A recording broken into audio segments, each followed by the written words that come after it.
Salut tout le monde, ici Marc-André Morel. Écoutez, content de vous revoir pour une autre capsule vidéo. Aujourd'hui, c'est un sujet particulier.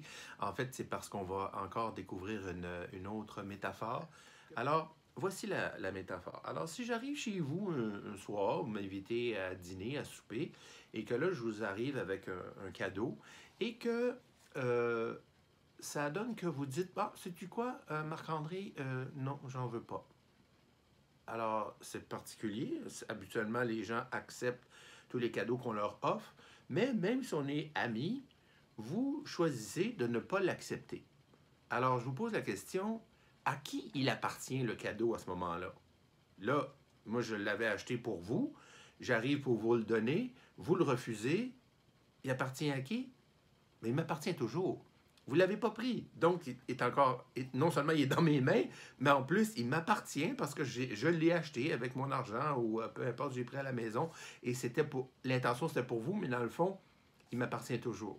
Alors, si vous n'acceptez pas l'insulte, l'accusation, le jugement, l'attaque, le commentaire désobligeant, le regard, des fois, c'est un regard menaçant, vous savez, qu'on peut recevoir d'une personne. Le silence, le silence, c'est très violent, le silence, ça peut être très violent. Écoutez, à l'époque des boudoirs, c'était pour justement aller décompresser, mais au moins, c'était par respect pour l'autre, parce que le traitement du silence, comme on appelle, ça peut être très dommageable pour l'esprit de celui qui reçoit. Alors, il y a comme des conventions qu'on peut s'être fait dans un couple ou quoi que ce soit quand c'est des choses qui arrivent. Mais au travail, des fois, parce qu'on est pris, parce qu'on a des obligations, on a des responsabilités envers nos patrons, envers l'entreprise, envers les actionnaires, quoi que ce soit, nos employés. Et là, on ne peut pas commencer à avoir des codes, disons, différents avec une personne et une autre. Et ça se passe des fois tellement vite que les flèches sont tirées et des fois elles sont tirées de façon insidieuse. Alors quand quelqu'un vous offre quelque chose de venimeux, un poison, comme j'ai mentionné tout à l'heure, parmi cette liste de choses qui peuvent vous blesser, la plus importante, mais aussi la plus difficile chose à faire, parce qu'on n'a pas le réflexe de le faire, c'est de décider, là maintenant, de ne pas prendre le cadeau. Alors ça, c'est vraiment difficile parce qu'il faut comme y penser, il faut que ça devienne un geste, en fait une réflexion consciente, parce que la plupart du temps, clac, c'est automatique, on prend l'insulte, on prend le doigt d'honneur qu'on nous envoie, on prend et on réagit même, on veut partir après la voiture, on veut même se revenger, même des fois des trucs à la maison, au bureau, ou quoi que ce soit. Donc, de choisir de ne pas prendre le venin, de ne pas manger du gâteau, de ne pas prendre le cadeau, c'est la chose première et la chose la plus difficile.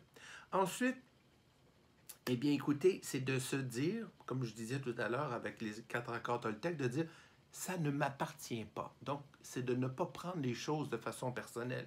Parce que peu importe l'insulte qu'on vous a fait ou qu'on vous a peut-être réprimandé sur un travail, tu dis, oh, ben mal fait, ça n'a pas de bon sens, donc tu es encore en retard ou quoi que ce soit, des petites piques comme ça.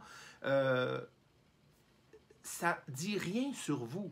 Ça dit tout sur la personne qui vous le dit. Donc, peu importe le geste menaçant ou blessant, de punition ou peu importe, souffrant, ça ne dit rien encore une fois sur vous. Ça dit tout sur celui qui lance la flèche. OK? Alors, quelqu'un qui juge, qui vous juge, la façon dont vous vous habillez, ou la façon dont vous marchez, ou la façon dont vous allez travailler sur un projet quelconque, quoi que ce soit, peu importe qui vous juge, peu importe les mots qui sont dits, ça ne dit rien sur votre façon de travailler, votre façon de marcher, votre façon de vous habiller, peu importe. Ça dit tout sur la personne qui juge, qui a un besoin de juger. Alors ça, c'est bien important. Et sachant que cette personne-là est souffrante, ben, ça n'aide pas toujours sur le coup, mais ça permet de voir que c'est pas à vous de prendre la souffrance de l'autre et de prendre la flèche de l'autre et vous la rentrer directement dans le corps, dans le cœur. Alors, ensuite de ça c'est la deuxième étape, donc ça ne vous appartient pas. Troisièmement, mais là, à ce moment-là, c'est absolument aucune trace de venin de poison doit toucher vos doigts, vos pensées, votre esprit, votre cœur. Et c'est pour ça qu'on dit qu'un serpent venimeux, sa morsure ne tue pas. En fait, ce qu'on dit, c'est que c'est pas la morsure qui tue, c'est le venin qui circule pendant 24 heures dans le corps de l'humain qui va finir par l'achever. Donc, je ne sais pas si vous voyez un peu la métaphore de dire, oh ben, OK, c'est beau, peut-être que je me suis fait lancer une flèche, mais je ne prends pas le poison qui vient avec, vous savez? Alors, c'est là. Alors, c'est pour ça que de ne pas prendre les choses personnelles, c'est bien, bien important. Et des fois, on se questionne sur les intentions, mais c'est important aussi de se dire, moi, je ne fais pas de supposition, ça ne m'appartient pas, ça ne m'appartient pas carrément, ça ne m'appartient pas cette chose-là qui m'est arrivée ce matin ou hier au bureau ou quoi que ce soit, mais je ne veux pas non plus savoir pourquoi ça a été fait. Alors ça, là, ça c'est quelque chose, là, les rationnels que nous sommes, nous avons envie de comprendre pourquoi elle a dit ça, pourquoi qu'elle me fait ça, pourquoi qu'il a dit ça, etc. Non, ça n'a absolument aucune valeur pour vous et peut-être pour elle, pour guérir de ses propres blessures, peut-être, mais ça ne vous regarde pas. Donc, la prochaine et dernière étape qu'on fait, c'est ce que ma belle-mère disait avec la deuxième femme de mon père. Mon père, c'était un cas, je dirais, là, assez spécial, qui avait toujours le bon mot, en guillemets, pour les autres. Et c'était incessant. Et elle l'a, comme on dit, enduré pendant 26 ans. Et elle disait qu'à la fin, là, elle faisait de l'apnée mentale. Et c'est pas beau, ça, de l'apnée mentale. C'est comme...